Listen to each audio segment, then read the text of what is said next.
திருவள்ளூர் மாவட்ட செய்திகள்.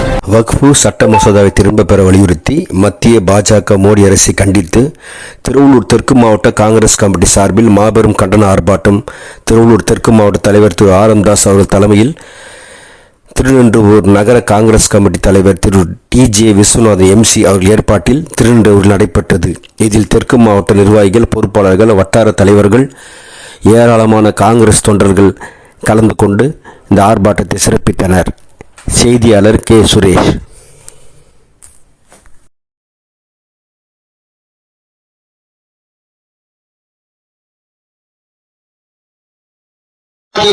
நாயகர் மரியாதைக்குரிய மாவட்ட கழகத்துடைய தலைவர் ஆரம்தாஸ் அவர்களை தலைமை ஏற்று நடத்தி தருமாறு அன்போடு கூப்பிட்டு அவரை வருக வருக என வரவேற்று இந்த இடத்தில் வருமாறு அன்போடு அழைக்கின்றேன். மாவட்ட தலைவர் மாவட்ட நான் பேசுறேன்.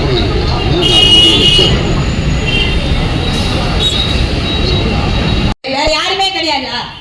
சொல்லுங்க பார்க்கலாம். வக்ஃப் வாரியத்தை சட்டத்தை நீங்க உருவாக்கி இருக்கிறீங்க, நிறைவேற்றி இருக்கிறீங்க. அதாவது அதிக சொத்துகளோட எதுன்னா ஒன்று ராணுவம், ரெண்டாவது ரயில்வே, மூணாவது வக்ஃப் வாரியம். இஸ்லாமிய சமுதாயத்தை சேர்ந்தவங்க நிறைய பேர் தானம் பண்ண இடத்த நீ ஏன் தானத்தை பிடிக்கி தானத்தை உணர்த்துன்னு கொடுக்குறீங்க? நியாயமா இது? தானம் பண்ணது அதாவது கடத்தான எடுத்த வழிபடியாருக்கு ஓட்ட கதையா பண்ணலாமா சொல்லு? முஸ்லீம்களுக்கு அந்த அதில் வக்ஃப் வாரியத்தில் வர சொத்தெல்லாம் வந்து என்ன பண்றாங்கன்னா கோயிலில் வர சொத்தெல்லாம் வந்து கல்லூரி கட்டுறாங்க, பள்ளி கட்டுறாங்க, ஏழை குழந்தைங்களுக்கு படிக்க வைக்கிறாங்க, இலவச திருமணம் பண்றாங்க. இதெல்லாம் உனக்கு கண்ணு ஊத்துதா சொல்லு? இது போன்ற செய்திகளை காண எங்கள் சேனலை லைக் பண்ணுங்க, ஷேர் பண்ணுங்க, சப்ஸ்கிரைப் பண்ணுங்க.